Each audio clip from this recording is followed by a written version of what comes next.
So, Kinsey, these peace talks last weekend. Now, they were leaked, as I said in my monologue, in comprehensive detail to almost an embarrassing... What's Tobin's shoe size? Yeah, exactly right, exactly right. Now, we are assured, I know a few royal experts, you know more, you are one, that there's no way that this leak came from King Charles's side of the fence. There's no way it was Tobin Andre. So, who was it? It must be from Meghan and Harry's people, at least. My guess is Meghan or Harry. And if they are behind this, and I don't see who else can be, they're so stupid. Because if they want peace, or if Harry wants peace, they just scuppered it. They just ruined it with that revelation. All over the front pages, those peace talks are over already. Morons, absolutely. Yeah. Do you think Meghan spilled it and Harry doesn't know? So my example, as I've been trying to dissect this, even with friends personally, is that I don't think that Harry had any clue that somebody potentially close to his wife spoke privately to Omid Scobie about the alleged royal racist that ended up in Endgame. I think we have an example of someone close to Prince Harry doing something behind his back. That's interesting. Yeah, I do think Harry has said that it wasn't the Sussexes that leaked it, but it's my personal instinct that Meghan Markle, in my opinion, could be behind the leak. We saw a string of glorious, gorgeous images of Catherine, the Princess of Wales, at Wimbledon. We saw, oh my God, Prince William on a polo horse. Yeah. You know, we just saw this really great, and we're not talking about the horse, but we saw this really great week of Wales watching, the children and everything. And I think that Meghan Markle is envious, like all hell. She wants to scupper it, doesn't she? Because she knows if he goes back to the royal family, it's curtains for her. But keeping that's him an away. interesting point, Ash. Could it be, as Kinsey is suggesting, and I think there's a lot of reason to believe that Kinsey is right, could it be that Harry, obviously this meeting was carefully arranged, it's got to be stressed, it was supposed to be very early day talks about the possibility of a thawing of the Arctic feud between Harry and his family, especially his dad. Tobin Andre is the King's most trusted courtier, and for that you can take it to the bank. It wasn't Tobin and it wasn't the King, and I suspect that Kinsey's right. I bet it wasn't Harry. I bet he didn't know. I bet you Meghan's done this. It's control for her, isn't it? Yeah. It's her control of him. You know, she gets rid of her own family. She doesn't want him closing up to his family, and he wants that. And he's not. I know he's very stupid, but he's not that stupid that he'd talk about it before. He knew that would scupper it. So it's obviously come from her. We can already see the cracks appearing, and she's nipped that in the bud. Well, I'll tell you something else, Kinsey. If that's the case, Meredith Maines must have gone along with it. If she did go along with it, we don't know this, of course, but if she did go on with it, I'm not hiring her as my publicist, because that was this is the same woman that put Prince Harry in front of the BBC cameras hours after. Was that her? Yes, she arranged the BBC She's setting him up. She arranged the BBC interview right after Prince Harry found out that he officially lost his security case against the UK government. That was one of the most detrimental interviews Prince Harry has ever done. Talking about how he doesn't know how much longer his father is going to live, basically saying that the royal family is out to get him. I'd say that their entire She strategy. set that up. I didn't realise that. Yes. Well, we can nail her for that, because that was a catastrophe, an absolute like the catastrophe. Prince Andrew interview. Maybe she said something in that, although I think that was Princess Beatrice. Thank you, Ash. Thank you for your contribution. Ash, so there's Harry on his own in Africa now. It's Angola, isn't it? No sign of Meghan. Yeah. We're talking about this. Harry must have found out, oh, look, it's all over the front pages. How did that get there? I'm wondering, how harmonious marital relations are right now behind the gilded gates of their Montecito palace. Maybe not so great. I think it's been bad for quite a while. They're quite apart a lot of the time, aren't they? And we can all feel it's going to come to an end at some point, can't you? I can just feel it in my water. She's going to want a billionaire.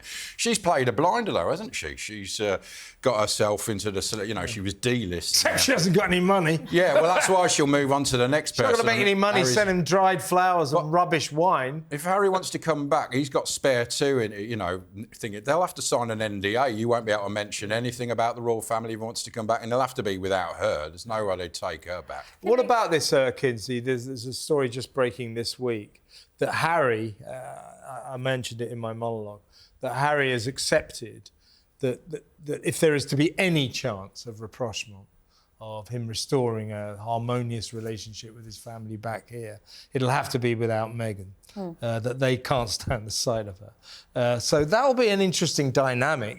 She'll know that as well. And as Ash is suggesting, I think it's true.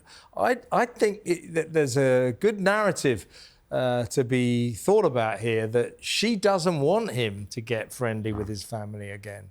I have a quote here that was kind of cold. Let me pull up this quote. But Harry didn't want Meghan there, Angola. That is one of his friends said. Harry didn't want Meghan there. I think that's a very cold quote.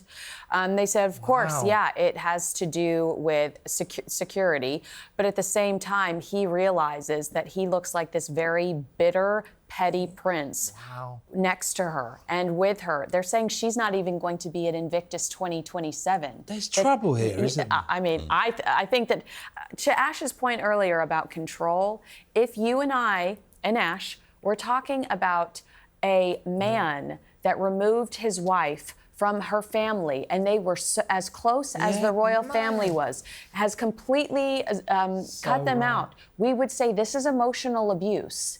We would say that there is something very serious going on, and we would be concerned for that person. I hadn't thought of it in those. I think it's a really good point. I mean, she sort of ensnared him, taking him away from his family and everything he knew, and now he's a lonely, lost figure on the West Coast. He should sit outside. Who doesn't want to go abroad with his wife. Listen, we better move on because you've got some YouTube comments about Meghan, haven't you? Yeah, I have. Let me just get these up. Talk amongst yourself. Just hold on there. I'll be right with you. Yeah. I saw a picture of a pretty girl on his phone just now. Yeah. I bet you did.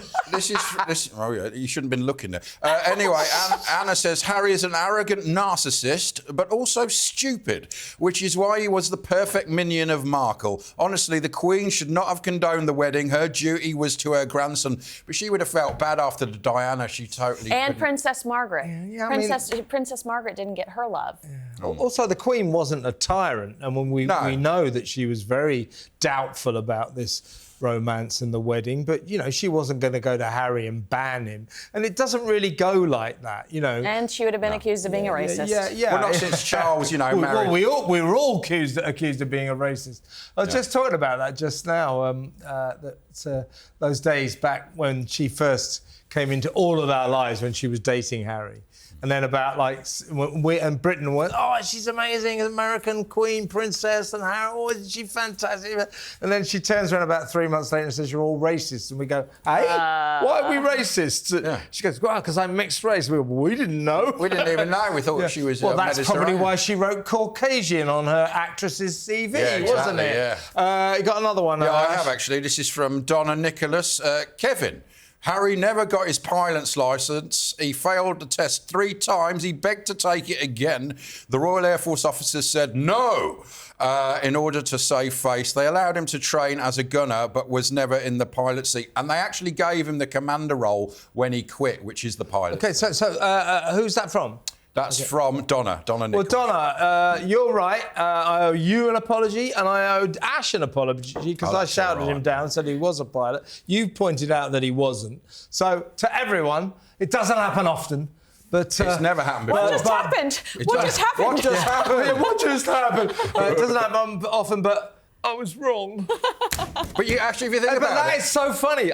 So he failed the pilot test 3 times. He's so dumb. he's really stupid. I mean, even George W. Bush could fly a plane. He couldn't pass wind, that guy, could he? Do you remember he couldn't get into Sandhurst, the officers' training college of the army, either, because he just couldn't pass the right exams. In the end, they got him in. But then again, think about his dad, King Charles, the least qualified man ever to get into Cambridge University. It's amazing what doors are opened for you if you're a member of the British royal family. Said Meghan Markle. Yeah, exactly. Charles got a pilot's licence, and I remember they said, "Oh, you can land the plane if you want a big jet," and he went off the runway. So I think that was the. Oh yeah, I know. Well, but William can fly a helicopter. Yeah. Yeah, you've seen William fly an helicopter. So Harry failed. Yeah, you've never seen him fly a helicopter, have you? Stupid, he just sat next to him, next to the pilot. Can I sit on your knee? Yeah, I bet he spends most of the day like kind of wrestling with his mentality, trying to work out which foot to put forward next, right or left. Which one did I put forward? Which doorbell do I put? God Almighty! Do I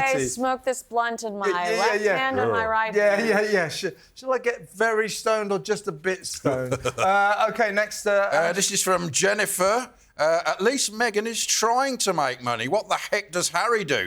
Do you ever see him working towards something? Don't get me. No fondness for Meghan, but let's not forget that Harry is just as responsible or irresponsible. And that's from? That is from Jennifer. Jennifer. I must remember these names. Everything that anyone starts. So, who wrote that? Who wrote that? Anyway, Short-term Jennifer. Very, very good point. Jennifer. And, I'll give Meghan that. I mean, she sort of tries. But I kind of reject the concept that she's a hard worker. Well, I love that American Hustle Vanity Fair title. American Hustle. Yeah. There's a real desperation about her. Yeah. And it's because she's realized she's married a man that has little to no ambition and was completely content with being the spare until she said this is unacceptable.